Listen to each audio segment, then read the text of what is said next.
Hello, everyone.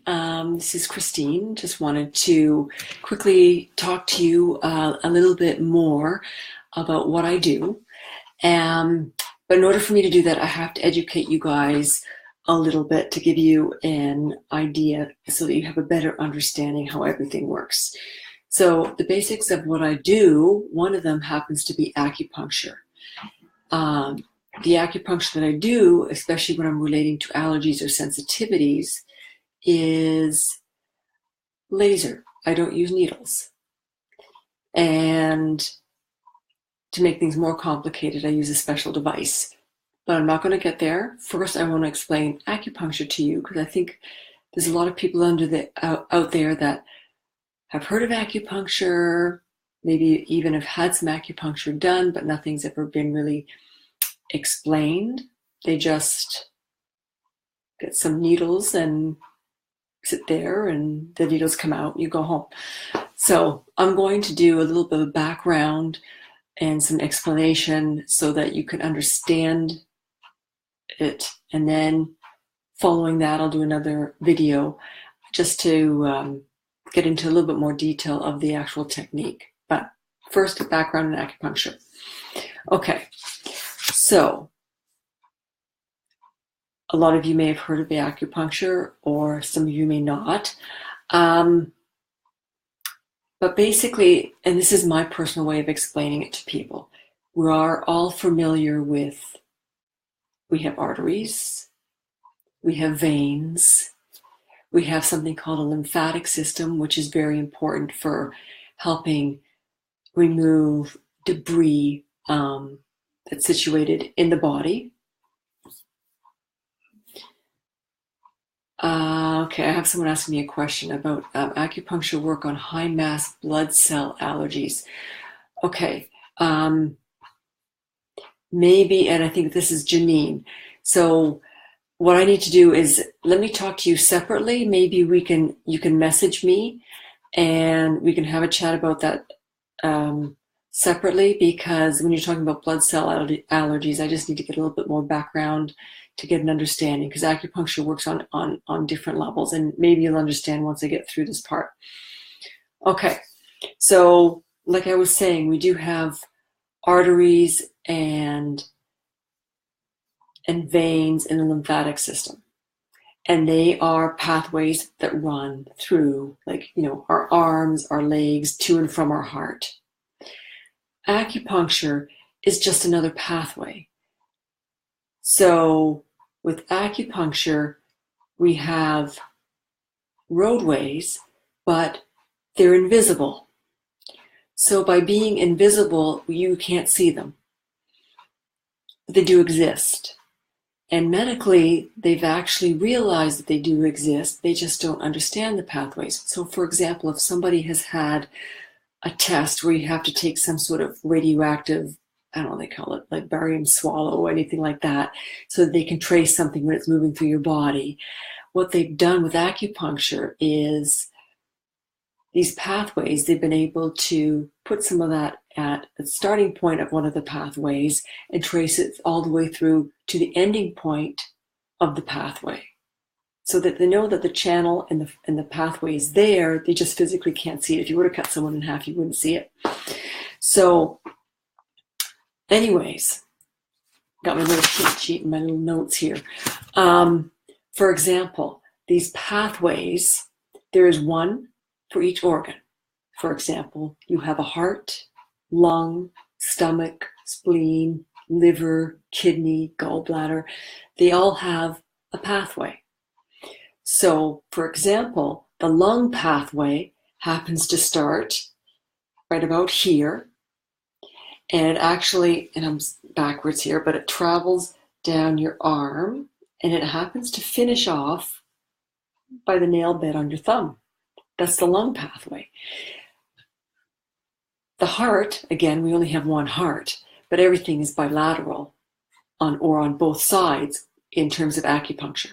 So we've got the heart pathway. It also happens to flow down your arm and the other arm. And what happens with acupuncture is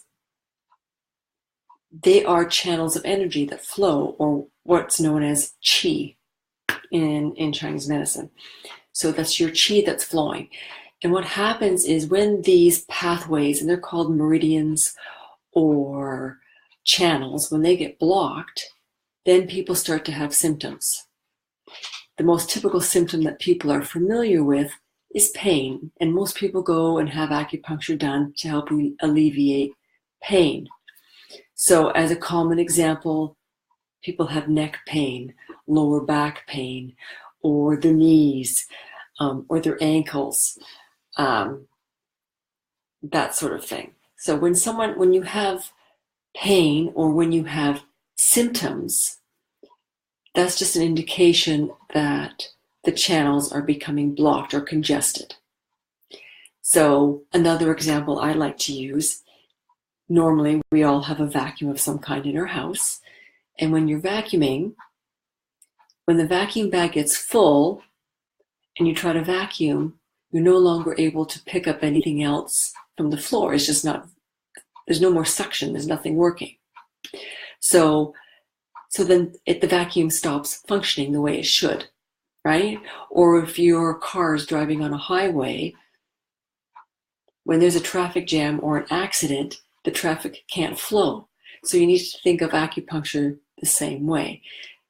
When you have symptoms, it's because the channels are blocked in some way, shape, or form. So you need to do the acupuncture in specific ways to help open up those pathways. So hopefully that makes sense from that side. Okay.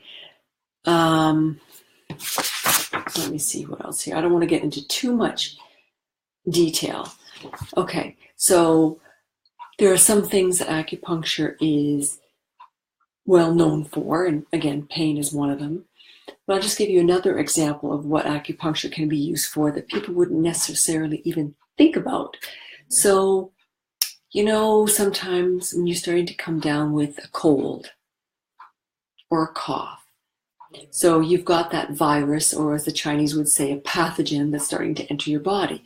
So if you catch it early enough, you can actually go to an acupuncturist, and based on your signs and symptoms, you can work on certain acupuncture points to expel the pathogen. I know it sounds a little weird.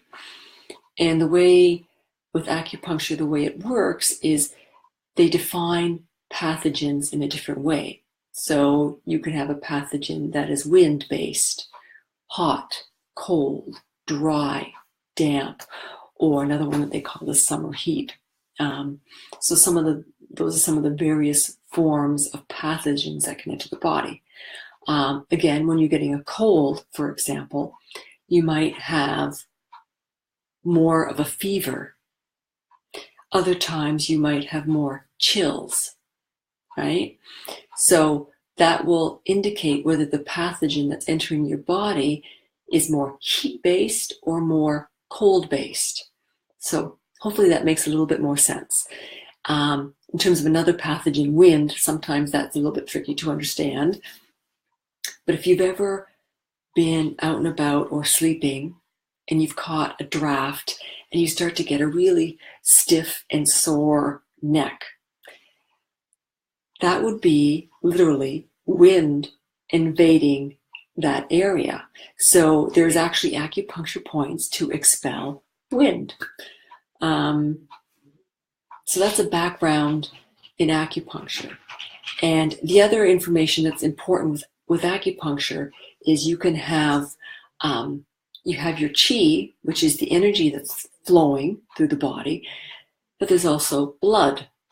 So qi controls blood, and blood contains qi. So you can't have one without the other. So let's get into an example of pain. A lot of women could relate to this one. Sometimes women have menstrual pain before their cycle starts. So typically you could have your qi, it's not flowing smoothly, causing pain. And if the qi isn't flowing smoothly, remember, qi and blood, they're connected. One controls the other, one is contained within the other. Then the blood also cannot move. If the blood cannot move, you get pain. Once your cycle starts, the pain starts to ease off because now the blood and the qi are flowing better. So that is my background for you with acupuncture. Now, most people are familiar with needles. I happen to use needles if people choose to, but specifically for allergies, I actually use an LED or a laser. Works the same way. It's just that instead of having 5 needles in you at once, you might be pointing to one acupuncture point at a time. And the interesting thing with acupuncture, yes, you might have, for example, the stomach pathway. It happens to start right underneath your eye and goes all the way down your body, down your abdomen, down the side of your leg, all the way down to your second toe. So there's actually a point on your leg, on the stomach channel, that is useful for people who have pain for frozen shoulder. Don't know how that is or why that is. It's just something that they have discovered over time, intuition and trial and error over the thousands of years ago acupuncture was discovered. Okay, so having said that, I don't want to get into too much information. I don't want to overload you too much, so I'm gonna stop there for now. And my next video, I'm actually going to get into the technique that I use with the LED and the laser to kind of help put everything together for you. Okay, so I've had a previous video talking about we're all energy and that every substance is energy, and now I'm talking about acupuncture and how acupuncture works. And next time I'm going to combine the two, and hopefully that'll clear things up. And thank you for listening. And if you have any other questions for me, and I see Arlene joined. Hi, Arlene. I do know you. But I'm trying to give a background of information for everyone. And that's the only way you're going to understand the process and the technique.